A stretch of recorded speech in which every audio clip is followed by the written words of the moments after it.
저는 이 시간 언약을 세우다라는 제목으로 하나님 말씀을 전가하려고 합니다. 느헤미야 9장은 이스라엘 백성들이 지나온 과거의 역사를 돌아보면서 하나님 앞에 기도문으로 작성한 것입니다.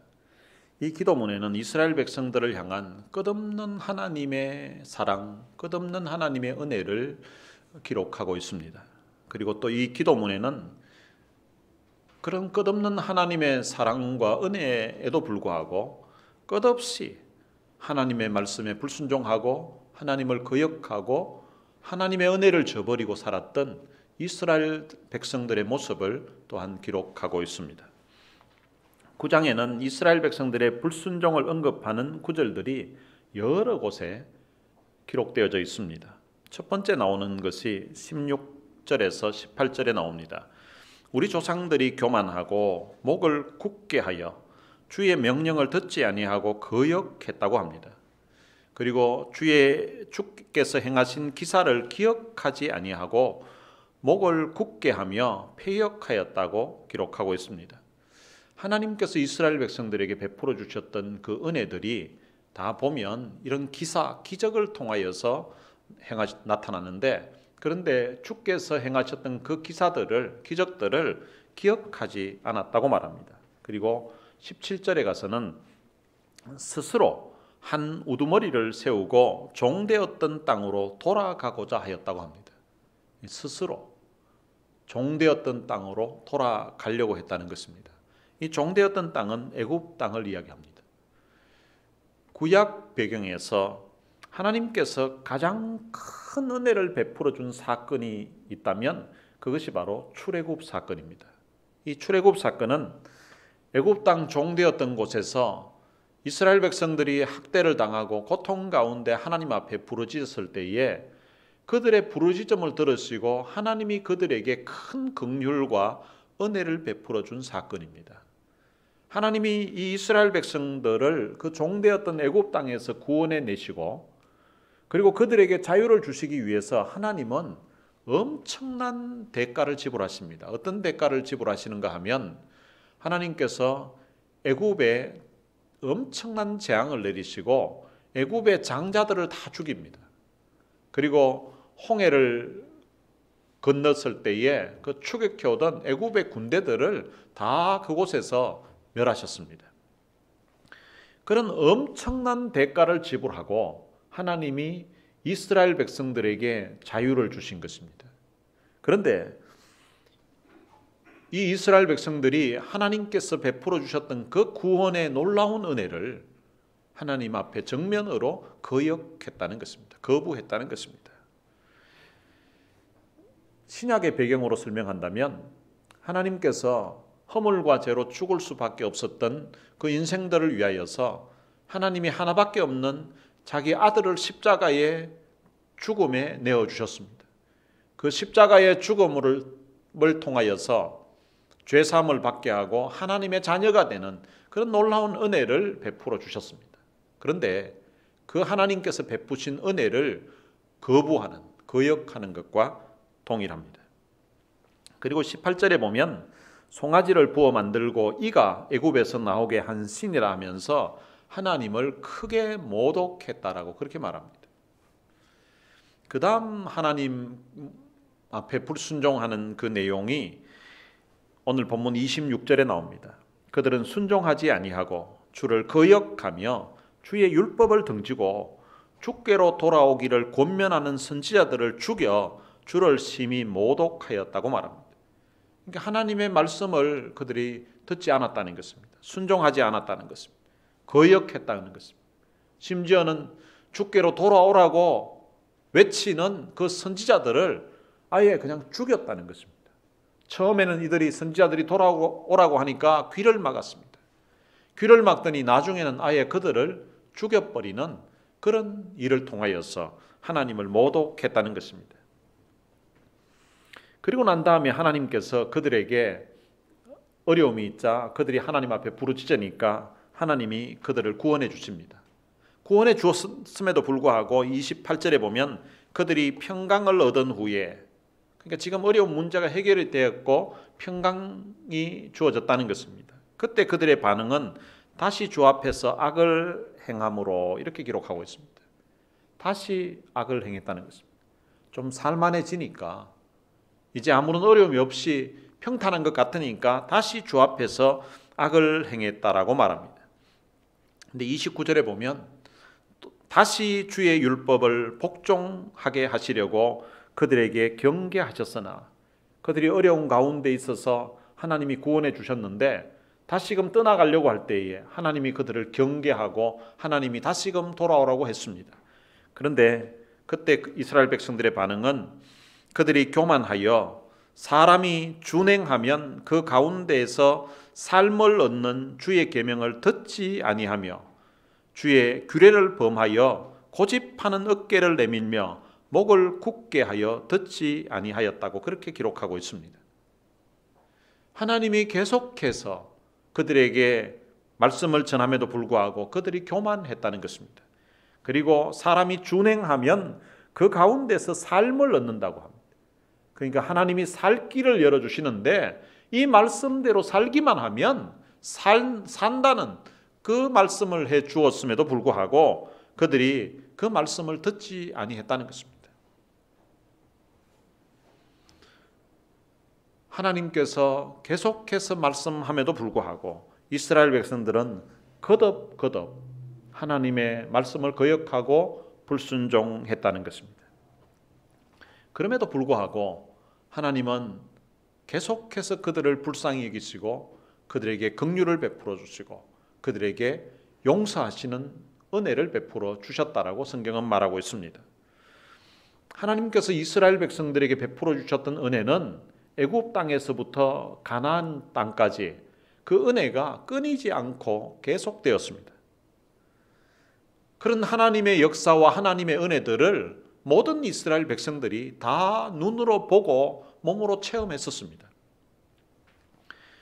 애굽 땅에서 종살이하고 있을 때에 하나님이 10가지 재앙을 애굽 땅에 내렸습니다.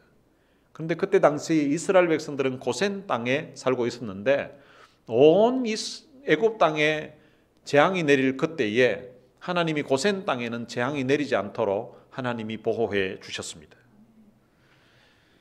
그럼 너무 놀랍지 않겠습니까? 온 애굽 전역이 재앙이 가득한데 재앙이 임하는데 그런데 자기들이 살고 있었던 그 고센 땅에는 재앙이 임하지 않는 거예요. 그럼 우리도 그런 은혜를 누리고 있지 않습니까?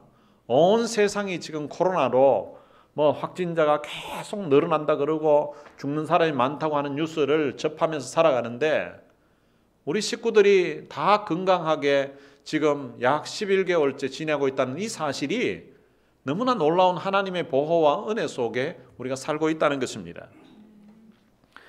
이스라엘 백성들이 특별히 10번째 재앙은 애굽에 처음 난 사람들 첫 장자가 다 죽는 그런 재앙이 내렸습니다. 그리고 짐승의 첫 새끼가 다 죽는 엄청난 재앙이 애굽 전역에 임했습니다. 그런데 하나님께서 이스라엘 백성들에게는 짐승의 피를 문설주에 바르게 하셔서 죽음의 사자가 이스라엘 집에는 임하지 않고 넘어갈 수 있도록 하나님이 은혜를 베풀어 주셨습니다.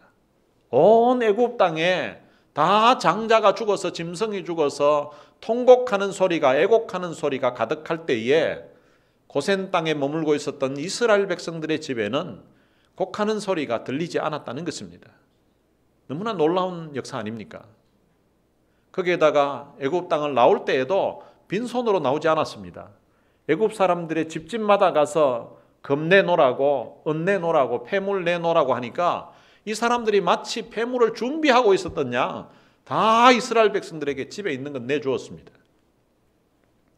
사람들마다 금은 폐물 다 소중할 건데 노예로 살던 사람들이 떠나간다고 하는데 그걸 주고 싶은 마음이 누가 있겠습니까?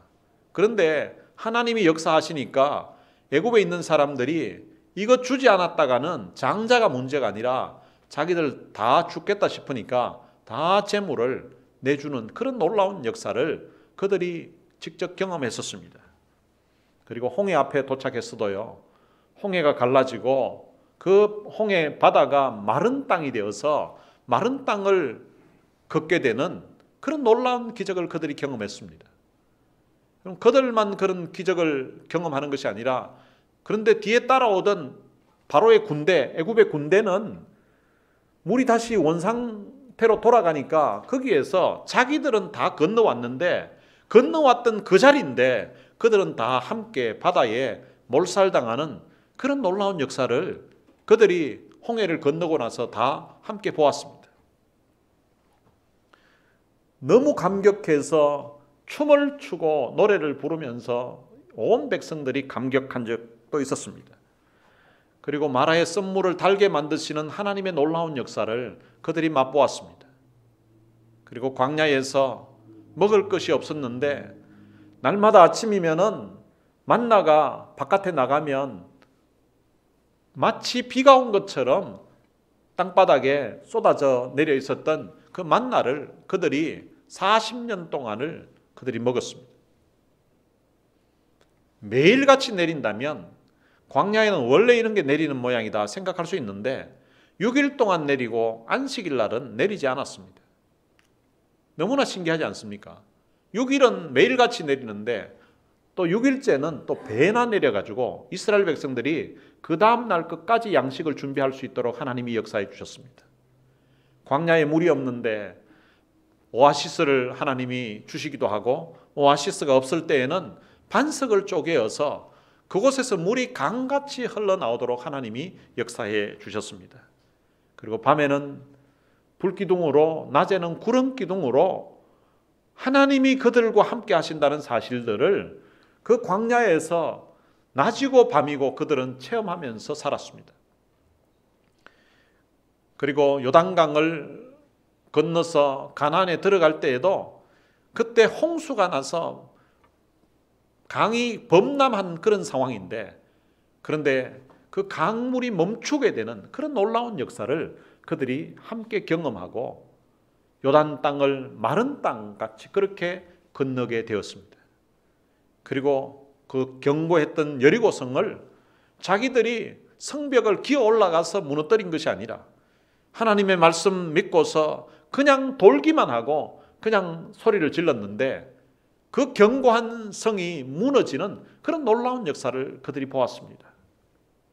정탐꾼들의 보고에 의하면 그 가나안 원주민들은 키가 장대하고 그들이 싸워서 이길 수 있는 그런 상대들이 아닌데 가나안 원주민 7 족속들을 다 전멸하게 되고 전쟁에서 대승리를 하게 되는 그런 놀라운 역사를 그들이 함께 경험했습니다. 그들이 짓지 않은 집에서, 그리고 그들이 심지 않은 과실을 먹으면서, 그리고 열매를 거두면서 그 땅을 누리면서 그렇게 살았습니다. 그런 하나님의 은혜를 온 이스라엘 백성들이 받았음에도 불구하고, 그런데 이스라엘 백성들은 교만했다고 합니다. 그리고 하나님을 거역했다고 합니다. 그리고 악을 행했다고 합니다. 그리고 하나님을 등지고, 하나님의 말씀을 등지고 살았다고 그들은 고백하고 있습니다. 그리고 하나님께로 돌아오라고 외치는 그 선지자들을 귀를 막는 정도가 아니라, 핍박하는 정도가 아니라 아예 죽였었다고 그렇게 고백하고 있습니다. 이 모든 죄를 지금 이 광장에 모여있는 이스라엘 백성들이 자기들이 역사를 통하여서 듣고 배워서 지금 알고 있는 것입니다. 그리고 하나님 앞에 지금 굵은 베옷을 입고 금식하면서 하나님 앞에 회개하는 것입니다. 그래서 오늘 본문 33절에 보면 우리가 당한 모든 일에 주는 공의로우십니다 라고 그렇게 고백합니다. 우리가 나라가 망하고, 그리고 바벨론에서 70년 동안 포로 생활을 하고, 그리고 지금 이런 고생을 하는 것이 억울한 게 없다는 거예요. 우리가 하나님의 은혜를 저버리고 불순종하고 범죄하면서 악을 행하면서 살았던 우리의 삶의 마땅한 결과라는 것입니다. 공의로우신 하나님이 바르게 행하셨다는 것입니다. 우리가 매를 맞고 징계를 당했던 것, 이 부분에 대해서 우리가 하나님 앞에 억울한 게 없다는 거예요. 마땅히 벌 받을 것을 받았다고 그렇게 고백하고 있는 것입니다.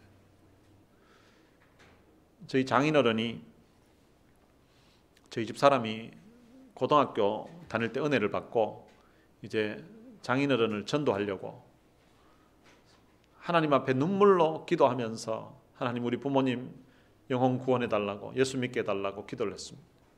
그런데 장인어른이 그 전에 이제 젊었을 적에 교회 신앙생활 좀 하시면서 서리 집사 직분까지 받았던 분입니다. 그런데 뭐 어떤 일인지 모르지만 이제 그때 당시 저희 집 사람이 고등학교 때부터는 이제 교회를 안 다녔던 거예요. 그래서 다시금 아버지가 신앙생활 하기 위해서 예수 믿게 하기 위해서 계속 눈물로 기도를 하면서 교회 부흥회가 있다든지 전도 집회가 있을 때에 아버지 부흥회 있는데 우리 같이 가자고 전도 집회 있는데 한번 같이 가보자고 하면 내가 가기는 가는데 지금은 아니고 내가 죽기 전에는 갈 거라고. 그래도 이제 저희 집 사람은 계속 기도하면서 기회만 되면 이제 전도하려고 다시 돌아오게 하려고 이야기하면 아버지 교회 가시자고 이렇게 하면 야, 너 그 교회 목사 데리고 봐라. 내가 너 교회 목사보다 더 많이 안다 하면서 그렇게 오기를 거부하셨습니다. 그런데 저희 집 사람이 대학 다닐 무렵에 이제 미 8군에서 이제 저희 장인어른이 이제 은퇴를 하시고 그러고 난 다음에 이제 그래도 아직 뭐 몸이 건강하시니까 뭐 일이라도 해야 되겠다 싶어가지고 조카가 무슨 일을 하는데 그 일을 같이 도우면서 하다가 그 조카가 이제 그 픽업 트럭을 가지고 뭐 일을 할 때 쓰는데 그 픽업 트럭 위에 장인어른이 올라가서 뭘 일을 하고 있었던 모양이에요. 근데 일을 하고 있는데 이 조카가 위에 장인어른이 그 있다는 걸 모르고 그냥 출발해 버린 거예요. 그러니까 위에서 작업을 하던 장인어른이 앞에서 출발해 버리니까 전혀 생각을 못 하고 있는데 출발해 버리니까 트럭에서 떨어진 거예요. 그러니까 떨어져 가지고 발목뼈가 부러지고 이빨이 4개가 나가 버린 거예요. 그런 가운데 병원에 입원을 했는데 저희 집 사람이 이제 병원에 갔더니 그때 당시만 해도 다른 식구들은 교회 다니는 사람이 없었는데 저희 집 사람이 이제 교회 다니고 그래 기도하고 교회 가자고 자꾸 그런 이야기를 해서 그런지 저희 집 사람이 가니까 저희 장인어른이 영란아 내가 하나님께 벌을 받은 것 같다고. 내가 하나님께 벌을 받은 것 같다고. 장인어른 생각에는 그렇게 참 딸이 다시 돌아가자고 하는데 야, 너 그 교회 목사 데리고 봐라. 내가 더 많이 알지. 하고 그렇게 자꾸 거부했었는데 그러다가 이제 이런 어려움을 당했다고 그렇게 아마 받아들였던 것 같아요. 오늘 본문에 나오는 이 이스라엘 백성들이 자기들이 나라가 망하고 바벨론 포로가 되어서 고생하고 그렇게 지냈던 것 하나님 우리 억울할 것도 없고요. 우리가 지은 죄에 비하면 이건 마땅한 결과입니다. 하나님은 공의로우시다고 그렇게 고백을 하고 있습니다. 그러면서 34절에 보면 우리 왕들과 방백들과 제사장들과 조상들이 주의 율법을 지키지 아니하며 주의 명령과 주께서 그들에게 경계하신 말씀을 순종하지 아니했다고 고백합니다. 왕들부터 그리고 정치적인 지도자들 그리고 종교적인 지도자들 그리고 백성에 이르기까지 모든 사람들이 주의 명령과 주께서 그들에게 경계하신 말씀을 순종하지 않았다라고 그렇게 고백하는 것입니다. 그리고 35절에서는 그들이 그 나라와 주께서 그들에게 베푸신 큰 복과 자기 앞에 주신 넓고 기름진 땅을 누리면서도 주를 섬기지 아니하며 악행을 그치지 아니하였다고 고백합니다. 하나님이 그들에게 주셨던 큰 복과 그들에게 주셨던 기름진 땅이 있는데 그 기름진 땅을 그들이 누렸다는 것입니다. 여러분 한번 생각해 보십시오. 애굽 땅 그 종살이 하던 사람들이 이제는 그 가나안 땅에서 그 기름진 땅에서 그들이 하나님이 주셨던 그 은혜를 누린다는 것. 종살이 하던 그 인생들이 이제는 자기 집과 자기 땅에서 살 수 있다는 이 자체가 얼마나 감사하고 얼마나 큰 은혜인데 그것을 누리면서도 주를 섬기지 아니했다는 것입니다. 섬기지 아니할 뿐만 아니라 악행을 그치지 않았다고 합니다. 그 결과 어떻게 됐는가 하면 36절에 우리가 오늘날 종이 되었다라고 합니다. 하나님의 은혜를 누리면서도 하나님의 그 은혜를 잊어버리고 하나님을 섬기지 아니했던 그 결과 오늘날 종이 되었다는 것입니다. 주께서 우리 조상들에게 주사 그들의 열매를 먹고 그것의 아름다운 소산을 누리게 하신 땅에서 우리가 종이 되었나이다. 원래는 이 땅의 주인으로 살 수 있었는데, 이 땅의 당당한 주인으로서 살아야 되는데, 그런데 하나님의 은혜를 저버린 결과 이제는 종이 되어서 산다는 것입니다. 비록 바벨론에서 포로 생활하다가 이제 본국으로 돌아왔지만 아직 그들은 완전한 주인으로서 사는 것이 아닙니다. 왜냐하면 느헤미야도 페르시아의 왕이 임명한 총독으로 온 거예요. 이 유다 땅 자체가 페르시아의 관할 아래에 있는 거예요. 실제는 종으로 산다는 것입니다. 37절에 보면 우리의 죄로 말미암아 주께서 우리 위에 세우신 이방 왕들이 이 땅에 많은 소산을 얻고 그들이 우리의 몸과 가축을 임의로 관할하오니 우리의 곤란이 심하다고 그렇게 고백을 합니다. 자기들이 지은 죄 때문에 지금 이방 왕들이 이 소산을 가져간다는 거예요. 자기들이 일을 했는데 실제 그 소산들은 그 열매들을 이방 왕들이 다 가져가고 이제 자기들의 몸과 그리고 자기들의 그 가축을 이방 왕들이 자기들 마음대로 주관한다는 것입니다. 그래서 자기들은 지금도 곤란한 가운데 어려움 가운데 있다는 것입니다. 바벨론에서 포로 생활할 때 그때 비하면 지금 말할 수 없는 자유를 누리지만 그러나 원래 자기들이 하나님 말씀대로 순종하고 하나님을 온전히 섬겼더라면 자기들이 수고했던 그 모든 것들이 다 자기들 것일 건데 그런데 그 중에 상당 부분을 다 세금으로 이방 왕에게 갖다 바쳐야 되는 그런 가운데 어렵게 지금 살고 있다는 것입니다. 그래서 그들이 중요한 결단을 합니다. 38절에 보면 우리가 이 모든 일로 말미암아 이제 견고한 언약을 세워 기록한다고 합니다. 하나님 앞에 언약을 세우겠다는 것입니다. 누가 언약을 세우는가 하면 우리의 방백들과 레위 사람들과 제사장들이 다 임봉하나이다. 언약 세우는 그 사람들이 우리의 방백들, 이 방백들은 나라의 지도자들을 이야기하는 거예요. 장관들 같은 그런 지도자들입니다. 우리의 방백들과 레위 사람들과 제사장들이 다 임봉한다고.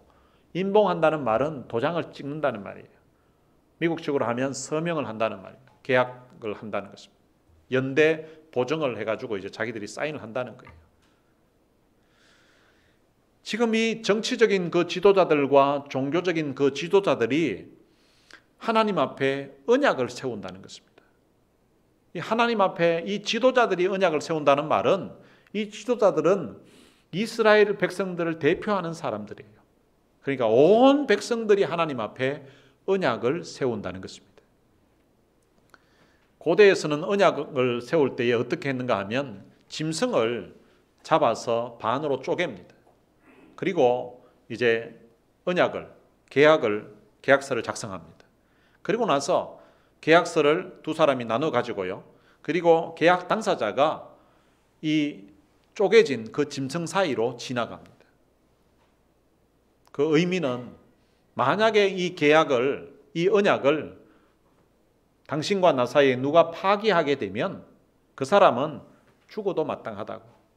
그래서 그 계약 당사자가 지나간다는 말은 내가 만약에 이 계약을 파기한다면, 이 약속을 파기한다면 나를 죽여도 괜찮습니다. 내가 목숨 걸고 이 약속 지키겠습니다 라고 하는 것입니다. 그런데 창세기 15장에 보면 하나님이 아브라함과 언약을 하시는데요. 짐승을 쪼개놓고 있을 때에 횃불이 짐승 사이로 지나갔다고 합니다. 그 횃불은 하나님을 상징하는 것입니다. 아브라함과 하나님이 계약을 하는데 하나님이 홀로 지나가신 거예요. 아브라함은 지나갔다는 내용이 없습니다. 그러니까 하나님이 목숨 걸고 책임지겠다는 거예요. 내가 내게 자손 주고 내가 내 자손에게 이 가나안 땅을 주겠다고. 그 말은 내가 목숨 걸고 너를 사랑하겠다고, 너를 복을 주겠다고 한다는 거예요. 하나님이 혼자 그렇게 하셨습니다. 근데 오늘 본문에는 그 계약 당사자 중에 하나님이 언약을 했다는 말씀은 없습니다.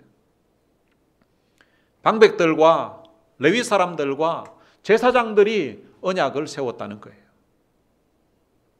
짐승을 쪼개서 표현한다면 거기를 지나가는 사람들, 지나가는 계약 당사자가 하나님이 지나가신 적이 없고 이 백성들이 지금 지나가고 있는 거예요. 이스라엘 백성들을 대표하는 이 사람들이 우리가 목숨 걸고 이 언약을 합니다. 목숨 걸고 이 약속을 지키겠습니다 라고 하는 것입니다. 이들이 자기들의 남은 삶을 온 마음을 다해서 그리고 온 힘을 다해서 목숨을 다해서 이제부터는 하나님만 섬기겠습니다 라고 하나님 앞에 서약하는 것입니다. 이들은 오랫동안 하나님의 품을 떠나서 살아보았습니다. 그런데 너무나 힘들게, 너무나 고통스럽게 살았습니다. 하나님의 은혜를 저버리고 말씀을 등지고 살아보았는데 되는 일이 없었습니다. 자기들 하고 싶은 대로 범죄하면서 악하게 살아보았는데 그 결과 나라는 망하고 그리고 포로 생활하면서 고통 가운데 그렇게 지냈습니다. 이제 하나님의 특별한 은혜로 바벨론에서 본국으로 돌아왔지만 여전히 이 땅의 주인으로 사는 것이 아니라 이방 왕의 종으로 지금 살고 있다는 것입니다. 지금까지는 자기들이 원하는 대로 하고 싶은 대로 살아보았는데 잘된 것이 없었다는 것입니다. 그래서 이제부터는 하나님의 말씀대로 살겠다는 것입니다. 여러분, 이스라엘 백성들만 이렇게 자기들 하고 싶은 대로 자기들이 원하는 대로 이렇게 하나님의 은혜를 저버리고 그렇게 살았을까요? 사실은 이스라엘 백성들만 이렇게 하나님의 은혜를 저버린 것이 아니라 이 땅에 살아가는 모든 인생들이 하나님의 은혜를 저버리고 그렇게 살았습니다.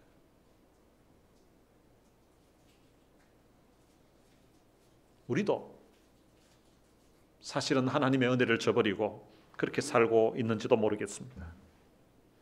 하나님께 우선순위를 두지 않고 하나님이 아닌 다른 것을 의지하면서 그렇게 살아가고 있는지도 모르겠습니다.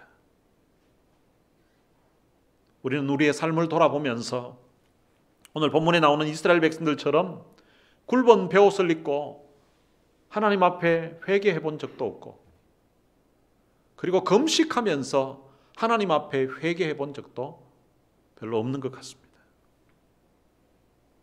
내가 필요해서 내가 답답해서 때로는 몇 끼 금식하면서 하나님 앞에 부러지져 본 적은 있지만 지나왔던 내 삶에 하나님의 은혜를 저버리고 살았던 하나님의 은혜를 잊어버리고 범죄하며 살았던 내 죄를 회개하면서 금식하면서 회개하면서 부러지져 보신 적이 있으십니까? 베드로는 그의 인생에 그가 지었던 그 죄를 통회하면서 심히 통곡하면서 기도한 적이 있었습니다. 그는 그 전에 예수님을 모른다고 3번 부인했었습니다. 그런데 닭울음 소리를 듣고 자기가 주님을 모른다고 부인했던 그 사실이 너무 가슴이 아파서 심히 통곡하면서 기도했다는 것입니다. 베드로가 주님을 부인한 것은 2가지입니다. 하나는 말로 주님을 모른다고 부인했습니다. 너 예수님 제자 맞지? 했을 때에 당신 무슨 소리를 하냐고, 난 도대체 무슨 말 하는지 모르겠다고, 난 예수님 제자 아니라고 했습니다. 예수님 모른다고 했습니다. 그것도 맹세하면서, 그리고 마지막에는 저주하면서까지 맹세하면서 모른다고 부인했습니다. 그리고 또 베드로가 부인한 것이 있습니다. 그거는 그의 행동으로 마치 주님을 모르는 사람인 양 그렇게 행동했습니다. 대제사장의 그 뜰에서 거기에서 숯불 곁에서 불을 쬐고 있는 그 사람들 중에 한 사람인 것처럼 자기도 예수님과는 전혀 상관없는 사람인 것처럼 그렇게 행동하고 있었습니다. 여러분들은 어떻습니까? 여러분들이 있는 곳에서 여러분들이 만나는 사람들에게 내가 예수님의 제자라는 사실을, 내가 크리스찬이라는 사실을, 내가 하나님을 믿는 사람이라는 사실을 떳떳하게 이야기하고 밝히십니까? 얼마 전 한국의 인터넷을 이렇게 봤더니 어떤 회사, 어떤 관공서에는 코로나 때문에 주일날 교회 가지 말라고 그렇게 회사에서, 관공서에서 말을 한다는 것입니다. 당신이 교회 갔다 오게 되면 그 교회 갔다가 코로나 감염이 되면 우리가 직장 생활 못 한다고.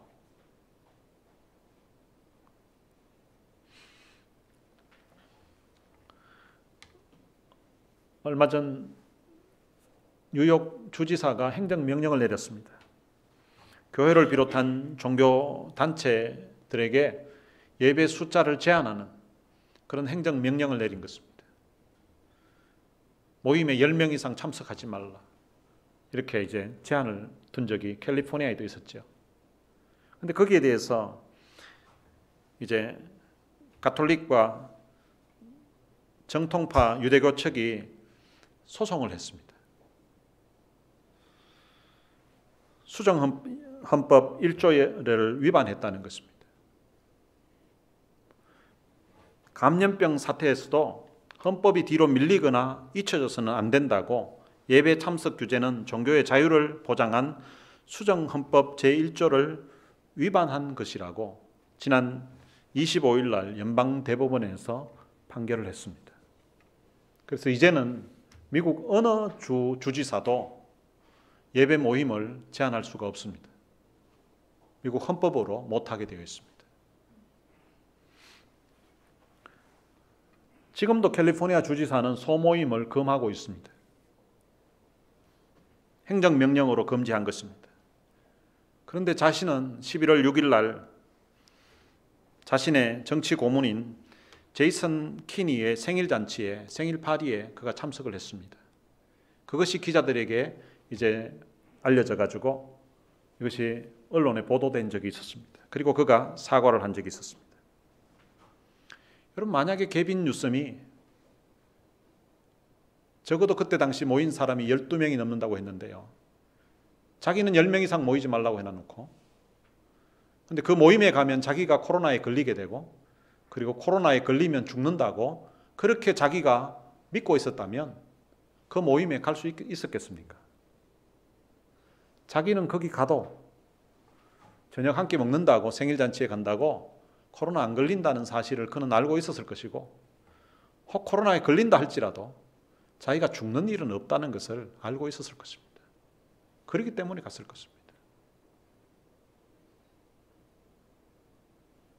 얼마 전에 민주당 의원들이 하와이에서 모임을 가졌다는 그런 뉴스도 나온 적이 있었습니다. 그들이 정말 같이 모이면 코로나에 걸리면 다 죽는다고 그렇게 믿는다면 같이 어떻게 하와이에 여행을 가겠습니까? 그럼 한국에서도요, 대통령이 100명이 넘는 사람들이 같이 모인 자리에서 마스크도 끼지 않고 임명식을 하고 한 것이 뉴스에 나온 적이 있었습니다. 교회는 숫자 제한을 하고 모임을 금하면서 그렇게 한 것입니다. 자기들도 같이 모여도, 공무원들은 거기 군의 식당에서 식사를 하고 해도 안 죽는다는 것 자기들도 알고 있는 거예요. 여러분, 그 사람들만 아는 것이 아니라 사실은 우리도 다 알고 있습니다. 만약에 코스코에 그 수백 명이 들어가고, 아니 뭐 얼마나 들어가는지 숫자를 파악할 수가 없죠. 전혀 알지 못하는 사람이 온도 체크도 하지 않고 그렇게 막 들어가기도 하고 하는데, 거기에 내가 오늘 가면 코로나에 걸릴 것이라고 그렇게 내가 확신한다면 목숨 걸고 코스코에 들어갈 사람이 누가 있겠습니까? 한국 마켓에 내가 거기 들어갔다 오면 내가 오늘 확진자가 되어가지고 죽을 거라고 이렇게 믿는 사람 같으면 차라리 그냥 집에 있는 라면이나 먹고 온라인으로 그냥 주문해서 그렇게 생명 유지하지 누가 그 마켓에 가겠습니까? 자기 필요한 데는 다 다닌다니까요. 교회만 가는 걸 부담스러워합니다.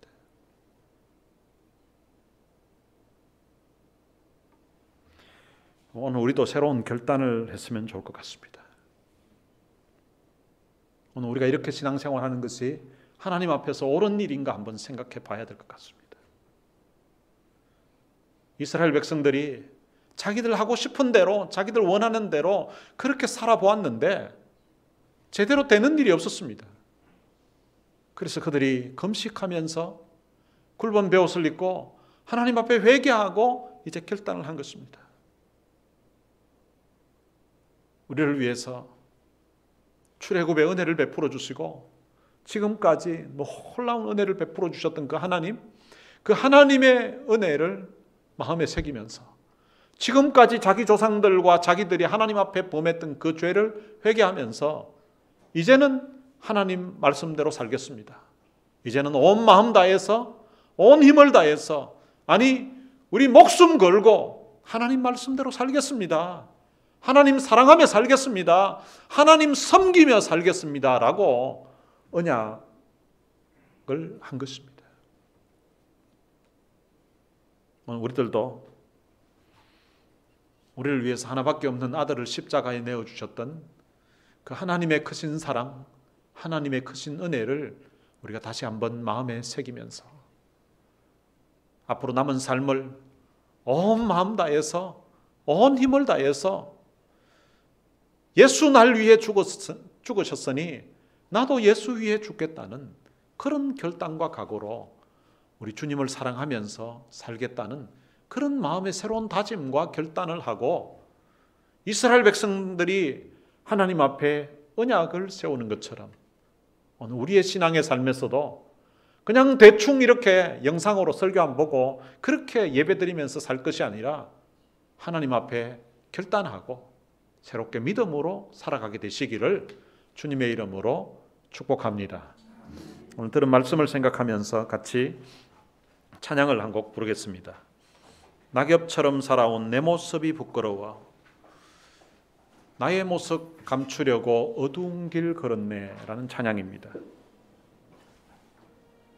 오늘 이 가사의 내용을 한번 살펴보면서 어쩌면 지나왔던 우리의 영적인 상태, 하나님의 은혜를 저버리고 살았던 그 이스라엘 백성들처럼 우리도 우리의 과거 그리고 우리의 삶에 하나님의 은혜를 저버리고 살았던 그때를 한번 돌이켜 생각해 보면서 이 찬양 함께 불렀으면 좋겠습니다.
예수님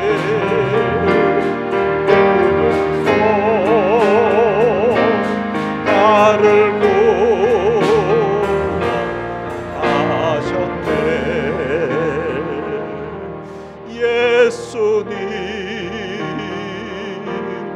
피 묻은 손 나를 구하셨네.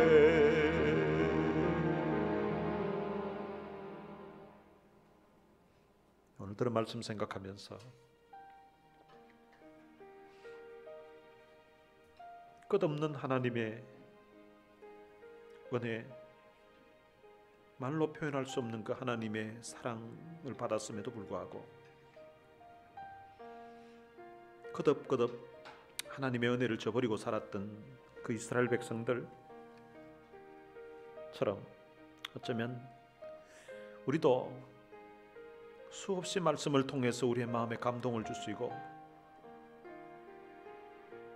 은혜를 주시고 우리의 삶에 하나님이 위로를 주심에도 불구하고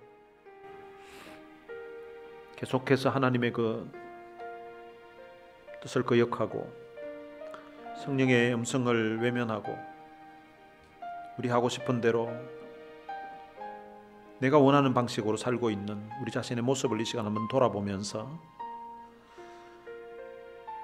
이스라엘 백성들이 자기 원하는 대로 살아보았는데 되는 일은 없고 삶의 어려움만 찾아와서 하나님 앞에 결단하고 회개하면서 언약을 세우는 것처럼 하나님, 나도 오늘 새롭게 결단하면서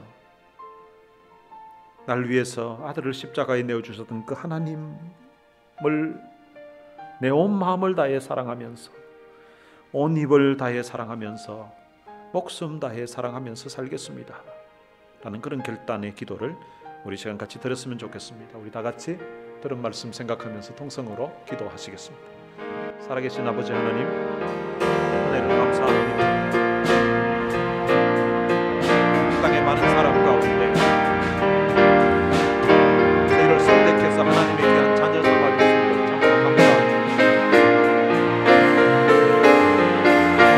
예수님 십자가에 흘리신 그 보혈의 피를 통하여서 내가 지었던 수많은 죄들, 무수한 죄들을 주님이 다 용서해 주시고 나를 하나님의 귀한 자녀가 되는 그런 권세를 주신 것 참으로 감사합니다.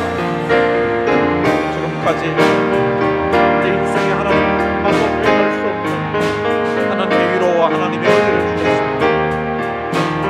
내 힘으로 감당할 수 없고 의사도 어떻게 손댈 수 없는 그런 중경에 있을 때 하나님이 나를 고쳐주시고 하나님이 내 아들을 살려주시고 수 없는 고난과 풍속에서 하나님이 도우셔서 하나님의 은혜를 주물러 기도할 적마다 하나님 응답해 주시고 도와주셔서 하나님의 축복 속에 하나님의 은혜 속에 오늘 여기까지 오게 되었습니다.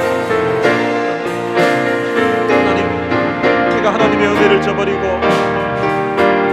하나님 말씀을 떠나서 하나님을 던지고 살았던 제 허물을 주님 용서해 주시기를 원합니다. 눈물 많은 인생들이